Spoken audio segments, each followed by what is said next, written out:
नमस्कार दोस्तों, स्वागत है आप सभी का। तो डियर स्टूडेंट्स, इस वीडियो में हम कक्षा 10 की अर्धवार्षिक परीक्षा के लिए संस्कृत की जो इम्पोर्टेंट एप्लीकेशन है यानी कि जो महत्वपूर्ण प्रार्थना पत्र हैं उनका हम यहाँ पर डिस्कस करेंगे। तो देखिए, हम यहाँ पर संस्कृत में तो लिखा हुआ है, इसका हिंदी अर्थ भी आपको बताएंगे, क्योंकि बहुत से बच्चों को यही पता नहीं चल पाता है कि क्वेश्चन में क्या पूछा गया है और हमें किस तरह से इसकी एप्लीकेशन को लिखना है।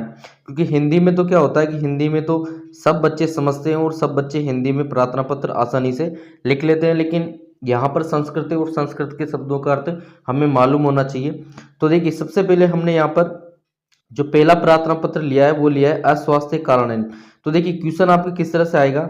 जैसे मान लो उसने दे दिया कि भगवान राजकीय माध्यमिक विद्यालय सुंदर नगर से 10वीं कक्षा छात्र नरेंद्र अस्ति, यानी कि आप जो हो राजकीय माध्यमिक विद्यालय सुंदर नगर के कक्षा 10 के छात्र नरेंद्र हो।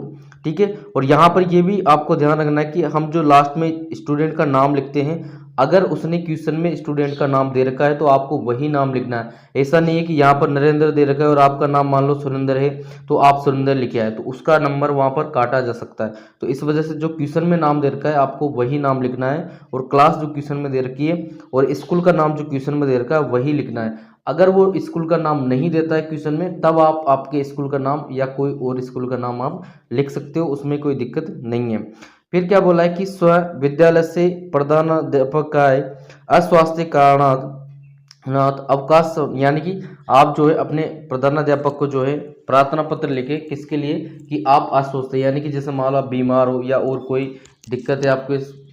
तो इसको कैसे लिखेंगे, देखिए सबसे पहले वही सेम जैसे हम हिंदी में लिखते हैं, यहाँ पर भी वही है कि पहले हम लिखेंगे सेवायाम, यानी कि सेवा में श्रीमंत प्रधानाध्यापक महोदया, यानी कि सेवा में श्रीमंत प्रधानाध्यापक महोदया राज की। फिर हम स्कूल का नाम लिखेंगे, ये स्कूल का नाम लिख दिया हमने। इसके बाद हम विषय जरूर लिखेंगे, विषय में क्या लिखेंगे अवकाशाय प्रार्थना पत्रम, यानी कि अवकाश के लिए प्रार्थना पत्र। फिर हम क्या लिखते हैं यहाँ पर महोदय लिखते हैं। इसके बाद हम लिखेंगे सभी नियम निवेदनम अस्ति यद्यम विगति दिवसात ज्वर पीड़ितो अस्मि, यानी कि सभी ने नम निवेदन है कि मैं कुछ दिनों से ज्वर पीड़ितो अस्मि, यानी कि मैं बुखार से पीड़ित हूँ, ज्वर यानी बुखार। अतः अस्वस्थ कारणात विद्यालय आगंतुम न सक्षम, यानी कि इस वजह से अस्वस्थ होने के कारण मैं विद्यालय आने में सक्षम नहीं हूँ। अतः प्रार्थना अस्ति यत दिनांक, यहाँ पर दिनांक आप कुछ भी लगा सकते हैं, लेकिन दिनांक वही लगाना कि कम से कम जैसे उसमें दिन बोले गए। अगर मान लो यहाँ पर देखिए दिन तरह से, यानी कि 3 दिन के लिए छुट्टी मांगी गई है। अगर आपके मान लो क्वेश्चन में 5 दिन के लिए बोलता है या 2 दिन के लिए बोलता है, तो आप उसके अकॉर्डिंग यहाँ पर दिन लिख सकते हो, और डेट भी आप इस तरह से लगा सकते हो कि पर्यटन दिन त्रयस्य अवकाशम स्वीकृत्य, तो यानी कि आप 3 दिन का जो है अवकाश स्वीकृत कर मुझे अनुग्रहित करें। यहाँ पर आप दिनांक लिखेंगे, इसके बाद बहुधाज्ञाकारी शिष्य लिखेंगे, शिष्य में इसके बाद आप नाम वही लिखना है जो क्वेश्चन में दिया गया है। इसके बाद कक्षा हम जो क्वेश्चन में दी गई है वो लिख देंगे। वैसे तो आप 10वीं के तो क्लास 10वीं वो देगा, तो इस तरह से आपको ये लिखना है। और यहाँ पर आपको मैं बता दूं कि आपकी एप्लीकेशन 2 तरह से आएंगी। एक तो जैसे ये क्वेश्चन दे दिया, क्वेश्चन की आपने इस तरह से एप्लीकेशन लिख दी। एक आपके क्या आएगी खाली स्थान वाली, तो खाली स्थान वाली आपको भरनी होगी, उसके भी हमने क्वेश्चन लिए हैं तो उसको भी हम यहाँ पर बताएंगे।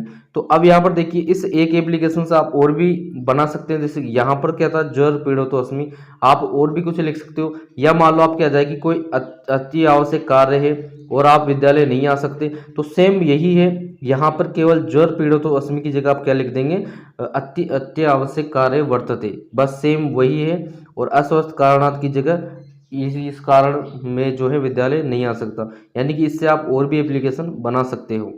इसके बाद देखिए हमारी अगली एप्लीकेशन है शुल्क मुक्ति की। तो देखिए ये किस तरह से आएगी, क्वेश्चन किस तरह से आएगा वो हम देख लेते हैं कि भगवान राजकीय आदर्श उच्च माध्यमिक विद्यालय कंचनपुर से 10वीं कक्षा छात्र राकेश अस्ति, यानी कि आप जो है राजकीय आदर्श उच्च माध्यमिक विद्यालय कंचनपुर के जो है 10वीं कक्षा के छात्र राकेश हो। और भवत पिता अतीव निर्धन अस्ति, यानी कि आपके जो पिता हैं वो बहुत ही निर्धन है।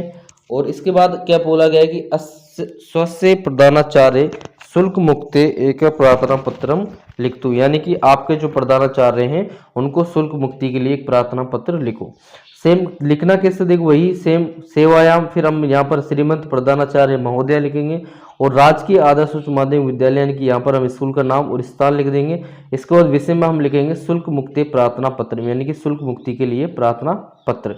इसके बाद हम इसके बाद लिखेंगे महोदया, फिर हम लिखेंगे निवेदनम अस्ति यद हम भवताम विद्यालय दसम कक्षाएं पठामी, यानी कि मैं जो है आपके 10वीं आपके विद्यालय में 10वीं कक्षा में पढ़ता हूँ।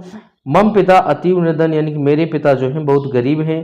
अतः मम परिवार से आर्थिक दशा समीचीना नास्ति, इस वजह से जो है मेरे परिवार की आर्थिक दशा है वो ठीक नहीं है। निर्धनात् कारणात् मम पिता मध्यम विद्यालय शुल्क प्रदानार्थ सक्षमो नास्ति, यानी कि जो निर्धनता के कारण जो मेरे पिता हैं वो मेरे विद्यालय के जो शुल्क है उसको जो है वहाँ पर जमा करने में सक्षम नहीं है। किंतु मम अध्ययन से रुचि वर्तते, यानी कि लेकिन मेरी जो है अध्ययन में रुचि, यानी कि मैं पढ़ने में रुचि रखता हूँ। अतः एव प्रार्थना वर्तते यमनम निर्धनाम स्वाध्ययन च रुचि विलोके शिक्षणम जो सर्वता मुक्तिम प्रदासति श्रीमत, यानी कि जो है मेरी रुचि, इस वजह से आप जो है आपसे निवेदन है कि आप मेरी शुल्क मुक्ति, यानी कि जो शुल्क है उसको मुक्त कर दे। इसके बाद हम यहाँ पर दिनांक लगा देंगे और बहुधागारी 6 से नाम लिखेंगे और इस बार कक्षा। बस इस तरह से आपको ये करना है। इसके बाद हमारा नेक्स्ट है स्थानांतरण प्रमाण पत्र। जैसे हम हिंदी में लिखते हैं सेम यहाँ पर संस्कृत में है, हमें संस्कृत के वर्ड यूज करने हैं। क्वेश्चन क्या आएगा कि जैसे आप जो है रमेश चंद्र हो और राजकीय उच्च माध्यमिक विद्यालय भरतपुर के जो है प्रधानाध्यापक को आपको स्थानांतरण प्रमाण पत्र का लिखना है। तो कैसे लिखेंगे, वही सेम सेवायाम, फिर यहाँ पर स्कूल का नाम और जगह, विषय में हम लिख देंगे स्थानांतरण प्रमाण पत्र प्राप्त है। तो यहाँ पर हम लिखेंगे महोदया निवेदनम अस्ति यद मम पूज्य पितु स्थानांतरणम बीकानेर नगरण सज्जातम, यानी कि निवेदन है कि मेरे प्रिय पिताजी पूज्य पिताजी का स्थानांतरण जो है बीकानेर नगर में हो गया है। अस्मात् कारणात् वयम सर्वे अपि परिवार जना तत्रैव गमिष्याम, इस वजह से हमारा जो पूरा परिवार है उनके साथ जा रहा है। ममामि ते सत्र गहम, यानी कि मैं भी निश्चित है कि मैं भी उनके साथ जाऊंगा। अतः संप्रति अहम पठितु सर्वदा, यानी कि इस वजह से मैं यहाँ पर पढ़ने में असमर्थ हूँ। अतः प्रार्थना स्थिति, इस वजह से प्रार्थना है कि आप जो है मेरा स्थानांतरण प्रमाण पत्र देने का जो है यहाँ पर कष्ट करें। मम पितु स्थानांतरण राज्य प्रदेश प्रतिलिपि भवताम लोगना, यानी कि जो है वहाँ पर जो आदेश होगा वो यहाँ पर लगा दिया गया है। दिनांक में है 25 नवंबर, यहाँ पर आप दिनांक कुछ भी लगा सकते हैं पहले वाली। और प्राति में आप यहाँ पर लिख देंगे रमेश चंद्र कक्षा 10। इसके बाद देखिए ये तो थे हमारे क्वेश्चन वाले। अब ये हमने दो यहाँ पर इंपोर्टेंट लिए, कौन से, ब्लैंक वाले, यानी कि खाली स्थान वाले। तो खाली स्थान में देखो क्या होता है कि जैसे इस तरह से खाली स्थान दे देगा और आपको आंसर भी देगा। यहाँ पर एक अच्छी बात ये होती है कि वो आंसर भी देता है। अब इनमें से आपको इनमें भरना है आपके अनुसार कि इनमें क्या आएगा। तो यहाँ पर मैं आपको बता दूं कि इसको सोल्व कैसे करते हैं। देखिए सबसे पहले, अब ऐसा इसका मतलब ये नहीं है कि आपने ऐसे लिख दिया कि पहले में यहाँ पर आ गया पालक आ गया या कुछ आ गया और दूसरे में आ गया। इस तरह से अगर आप आंसर लिख के आओगे तो ये बिल्कुल गलत है। इस तरह से अगर आप आंसर लिखते हो तो आपको यहाँ पर नंबर नहीं दिए जाएंगे, या देंगे तो बहुत ही कम, यानी कि आधा या 1 नंबर ही देंगे। तो इस वजह से आपको क्या करना है, ये वापस ऐसे कैसे लिखनी है और जहां जहां खाली स्थान है उन खाली स्थानों की जगह इनमें से क्या शब्द आएगा वो आपको लिखकर ये वाक्य पूरे करने हैं और ये प्रार्थना पत्र इस तरह से पूरा ही वापस आपको लिखना है। तो यहाँ पर देखिए सबसे पहले हम बात करते हैं कि हमें ये पता होना चाहिए कि ये किस पर लिखी गई है। यानी कि देखो बहुत ज़्यादातर यहाँ पर लिखी गई है, कुछ ही जगह छोड़ी गई, तो इस वजह से हमें ये पता चल जाता है कि ये एप्लीकेशन किस पर लिखी गई है। और यहाँ पर देखिए हमें ये भी पता होता है कि इस इन जगह पर क्या आता है।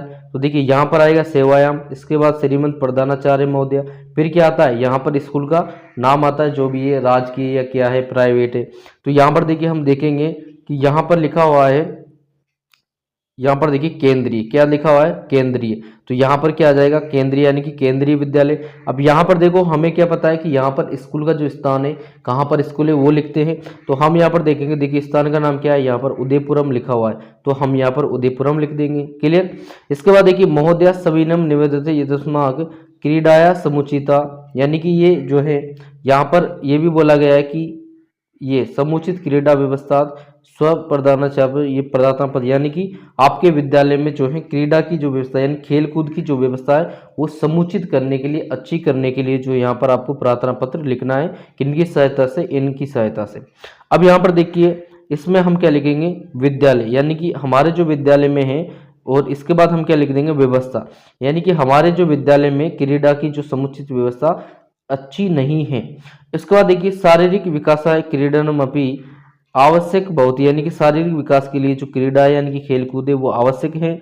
इसके बाद अध्ययन सम्यो क्रीडनम अस्ति असम्यम रोचते। इसके बाद अतः विद्यालय, यहाँ पर क्या आ जाएगा, क्रीडा सम्यक व्यवस्था विदाय अनुग्रहम। फिर बहुताम्य के बाद क्या आता है, आज्ञापालक या फिर आज्ञापालक आ जाएगा। और इसके बाद देखिए यहाँ पर क्या आ जाएगा, अभ्युत्कर्ष, यानी कि यहाँ पर आपका नाम आ जाएगा। तो इस तरह से आपको ये करना है। एक ये है और इसके बाद एक और है यहाँ पर हमारे पास, ये है, तो ये भी क्रीडा के ऊपर ही लिखी गई है। तो इस तरह से यहाँ पर हमने लगभग 5 जो है इंपॉर्टेंट यहाँ पर एप्लीकेशन लिए, और इन्हीं एप्लीकेशन में से आपको जो है एप्लीकेशन देखने को मिल जाएगी। और हमने आपको ये भी समझा दिया है कि आपको एप्लीकेशन किस तरह से करनी है। तो मान लो बाई चांस अगर किसी जिले में अदर भी आ जाती है तो आप इनके आधार पर उनको बना सकते हो और आपको जो है वहाँ पर अच्छे नंबर दिए जाएंगे। तो डियर फ्रेंड्स, ये थे हमारे इंपॉर्टेंट एप्लीकेशंस, तो आप इनको जरूर करके जाएं। अभी आपके पास पर्याप्त टाइम है, आप अभी से तैयारी में लग जाएं। और दिसंबर में आपके जो है हाफ ईयरली एग्जाम होंगे। तो डीएसएस, और इसके अलावा अगर आपको कोई डाउट रहता है तो आप हमें कमेंट सेक्शन में कमेंट करें, हम उसका रिप्लाई जरूर करेंगे।